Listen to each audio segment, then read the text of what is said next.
Frugal people live a financially fulfilled life. Why, do you ask? Because they know how to manage their finances. Francis Bacon said, "Money is a great servant, but a bad master." Knowing how to manage your money is crucial, but the most important lesson is that no matter how rich you are, if you let money control you, you become the poorest of them all. Hey everybody, welcome to Frugal Facts. Today, we're going to go over the 10 money management tips that will save you a lot. Make sure to subscribe to the channel so we can help you with saving tips regularly. Now, let's get straight into the video. Number 10. Save regularly. When Anath Lee Wells said that effective saving can lead to a successful wealth achievement, he was right. Cultivating a saving culture can be the difference between wealth achievement and debt accumulation. And you'd rather build wealth than be buried up to your neck in debt because it never ends well.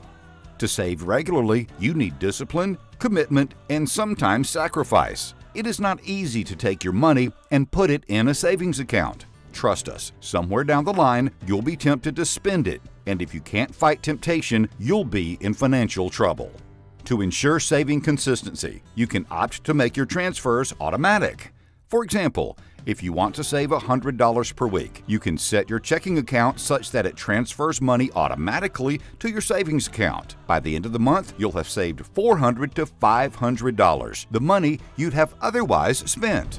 Number 9. Practice the 50-30-20 rule. In her book, All You're Worth, Ultimate Lifetime Money Plan, Massachusetts Senator Elizabeth Warren popularized the 50-30-20 rule to educate people on the importance of budgeting and saving.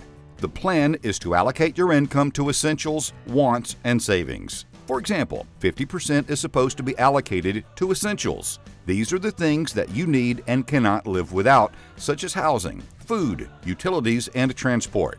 30% is allocated to things that you want but can live without, such as the internet, entertainment, etc. And the 20% allocated goes to your savings or debt repayment. This rule helps you touch all the areas of your financial life. And the best thing is that if you don't want to use your 30%, you can always save it or put it towards debt repayment. It would be beneficial to you and your financial future. Number 8. Strive to stay debt-free. Debt is the number one burden many people struggle with. You may have debt if you're investing that money. Money invested always brings back returns, which can help you pay the debt back and give you surplus money that you can save or put into investments.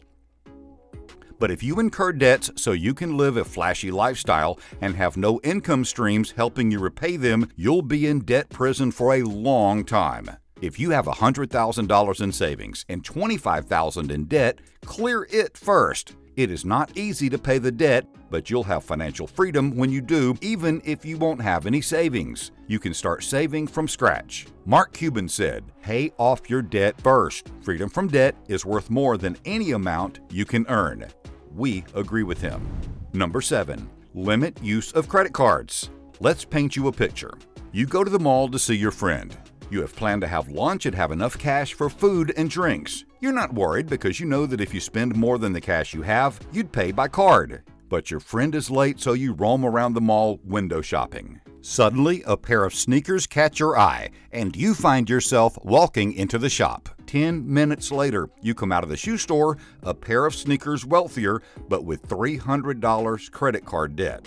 Such is the temptation of credit cards. You can spend without intending to, entering you into debt. You don't want to be caught dead in credit card debt because you'll pay interest, which is like giving your money away. To avoid overspending, leave your credit cards at home. If you can't, cut them up. You'll save yourself the pain of paying interest on money that didn't give you return on investment. Number 6. Adopt a weekly meal plan. Preparing meals now and then takes time.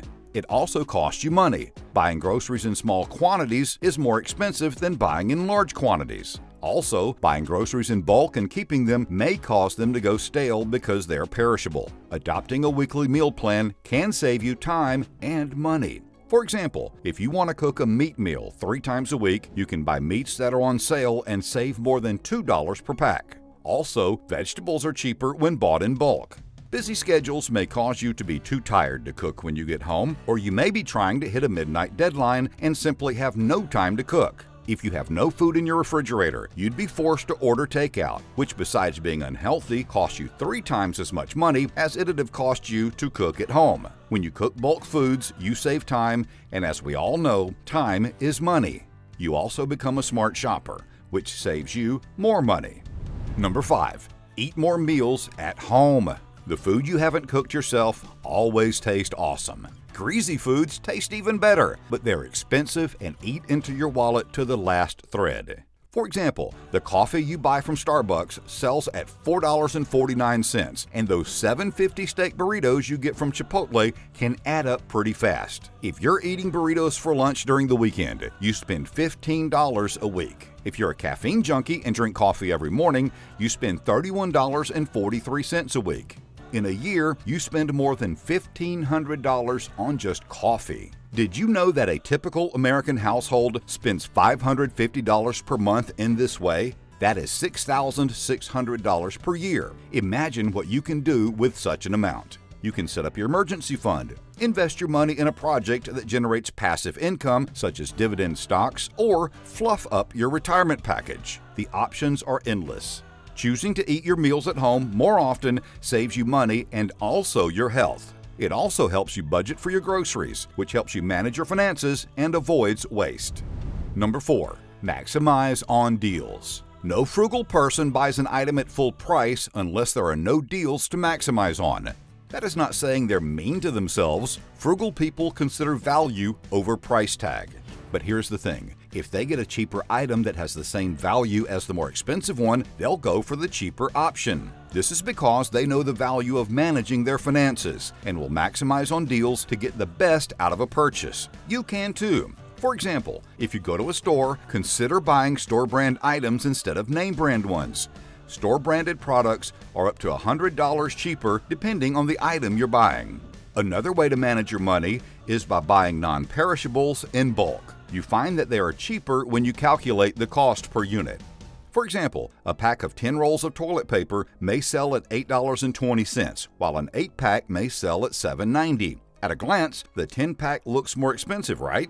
Now, if we calculate the cost per unit, one roll in the 10-pack sells at 82 cents, while a roll in the 8-pack sells for 98 cents. Bulk items last longer and save you money on the purchase. Maximizing on deals like that allows you to manage your money, which helps you save more.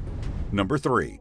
Save up for big purchases. It seems easy and more convenient to just use your credit card to make a gigantic purchase, right? Wrong.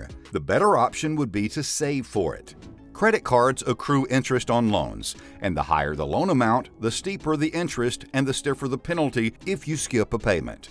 Try saving for big purchases and you'll never have issues with debt or financial burden. For example, if you want to buy a $600,000 house in 10 years, you can strive to save $60,000 per year instead of getting a mortgage. You'll live in your new house knowing you paid for it. If you fail to pay your mortgage for some time, the bank may repossess your house.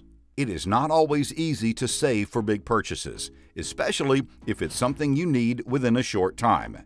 If you plan a big purchase, give yourself ample time to plan and execute. This is crucial because it helps you manage your finances and prioritize the most important things first. Number 2. Make use of your budget. How many have created a budget and left it half done? You're not alone. Sitting down and crafting a budget can be a boring affair, but it is necessary if you want to know how to manage your money. Without a budget, we're almost certain you'd overspend. For example, you may go to a store to buy groceries, but those Kit Kat bars keep calling you and won't let your sweet tooth turn a blind eye on them. You find yourself throwing several bars in the shopping cart. At Walmart, a Kit Kat cost 88 cents, so your impulse buy would cost you $2.64. Had you created a budget and made use of it, a purchase like that would have been a no-can-do purchase. Using your budget allows you to manage your expenses, which helps you stay on top of your finances. Before we get into number 1, make sure to check out the links in the description for our best recommendations to boost your savings. Number 1. Track your spending. Tracking your spending is one of the most helpful ways to manage your finances. This is because it helps you know what you're spending money on and what you need to cut back on to save. For example, let's say you subscribed to a newsletter and forgot about it. Every month, $3 is deducted from your account and you're none the wiser. By the end of the year, you'd have $36 that you haven't accounted for. Tracking your spending helps you stay on top of your finances and nip any money-guzzling routines. It also helps you know how you spend your money, allowing you to see the areas that take a big chunk out of it. This helps you think of ways to cut back on spending or abandoning a habit altogether if it doesn't bring any returns back to your pocket. Subscribe and turn on notifications so you don't miss more videos of savings tips and much more. Check out this playlist of my top 10 videos of saving money tips, and I'll see you in the next video. Take care.